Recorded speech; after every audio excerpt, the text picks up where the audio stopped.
महीने भर से भी ज्यादा का वक्त हो चुका है। मणिपुर हिंसा और तनाव की आग में जल रहा है। इस वक्त 100 से ज्यादा लोगों की मौत हो चुकी है, हजारों लोग विस्थापित हो चुके हैं। जिंदगी बचाने की जद्दोजहद में लोग राहत शिविर में शरण लिए हुए हैं और ऐसे ही राहत शिविर में जी न्यूज भी पहुंचा है। उन लोगों से उनका हाल जाना है। एक रिपोर्ट हम आपको दिखाते हैं अपनी।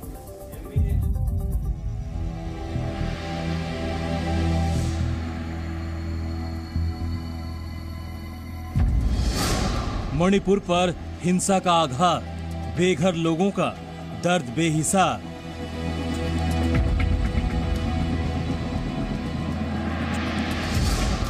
खतरे में जिंदगी, छूटे आशियाने, गम आंसुओं का सैलाब। रिलीफ कैंप अब ठिकाना, नवजातों के भविष्य पर सवार। इम्फाल में रिलीफ कैंप से जी न्यूज की ग्राउंड रिपोर्ट।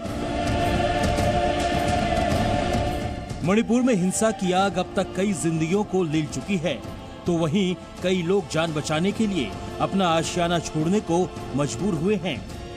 इन लोगों ने शरण ली है रिलीफ कैंपों में, जहां ये अपने परिवार के साथ सुरक्षित महसूस कर रहे हैं। हालांकि घर छोड़ने का दर्द इनकी आंखों से छलक उठता है। ये उस पल को याद कर सिहर उठते हैं जब हिंसा की चिंगारी ने इनके आशियाने को खाक कर दिया। राजधानी इम्फाल में जिस रिलीफ कैंप में ये लोग रह रहे हैं, वहां जी न्यूज पहुंचा और इन लोगों का हाल जाना। मैतेई समाज के लोगों ने इस रिलीफ कैंप में पनाह ली हुई है। इस रिलीफ कैंप में अब तक 16 बच्चों का जन्म हो चुका है। कईयों को तो इस दुनिया में आए हुए सिर्फ 1 हफ्ता हुआ है। मणिपुर में हो रही हिंसा की शायद ही इन बच्चों को कोई भनक हो, क्योंकि अभी अभी तो इनका जीवन शुरू हुआ है, अभी अभी तो इन्हें एक नई जिंदगी मिली है। और एक रिलीफ कैंप में इस वक्त हमारी मौजूदगी है।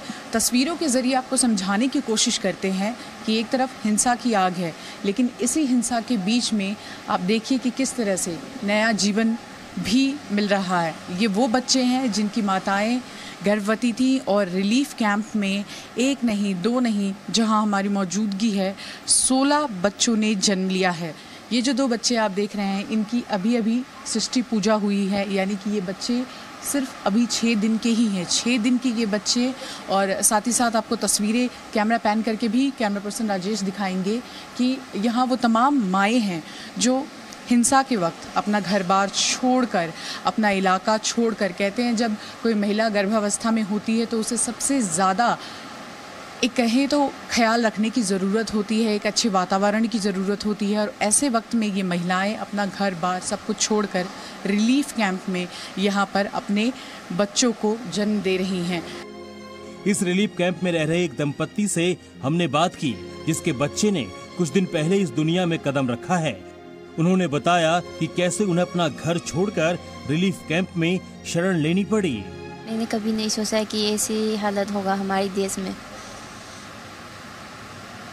लेकिन आपका बच्चा सुरक्षित है? अभी तो बहुत सुरक्षित है मैं। जब घर से निकले थे तब क्या आपके दिमाग में चल रहा था? बहुत घबरा हो रहे हैं। मेरा बीवी तो प्रेग्नेंट है, क्या होगा, और मेरा बच्चा और मेरा बीवी को क्या होगा पता नहीं, इसलिए मेरा भी सोचा नहीं और मेरा दिमाग भी बहुत। मैतेई समाज के ये लोग इस रिलीफ कैंप में खुद को सुरक्षित तो महसूस कर रहे हैं, लेकिन वो चाहते हैं कि मणिपुर में जल्दी से हालात सामान्य हो जाए और वो वापस अपने घर लौट सकें। वहीं केंद्र और राज्य सरकार भी मणिपुर में शांति बहाली के लिए पुरजोर कोशिश कर रही है। सीएम एन बीरेन सिंह ने केंद्रीय गृह मंत्री अमित शाह से मुलाकात की और उन्हें प्रदेश के मौजूदा हालात की जानकारी दी। गृह मंत्री जी का और ऑनरेबल प्राइम मिनिस्टर का और सेंट्रल लीडर जो है अपने सरकार का, बीजेपी का, तो मणिपुर को लेके बहुत कंसर्न है। तो इसीलिए गृह मंत्री यहाँ पे 3 दिन ठहरने के बाद चला गया वापस। 3 दिन लगातार यहीं पे थे और union home minister state Nityanand Rai ji थे। तो आज का मीटिंग इतना ही था कि गृह मंत्री जी चाहता है कि मणिपुर में जल्दी से जल्दी नॉर्मलसी आए। पर वही सवाल है कि कैसे आएगा? नहीं, इसीलिए हम लोग को बुलाया इसलिए हम लोग को इंस्ट्रक्शन दिया कि स्टेक होल्डर को मिले, सबको साथ लेके जो मतलब हो रहा है इसको समझा के मेनली फॉरेस्ट वैली में पीस लाने के लिए हम लोग को दायित्व सौंपा है। इससे पहले मणिपुर के हालात पर सरकार सर्वदलीय बैठक कर चुकी है।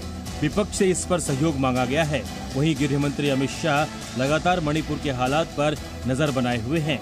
उम्मीद है जल्द ही मणिपुर में जिंदगी पटरी पर लौटेगी और दहशत के साए में जी रहे लोग फिर से अपनी जिंदगी सुकून से जिएंगे।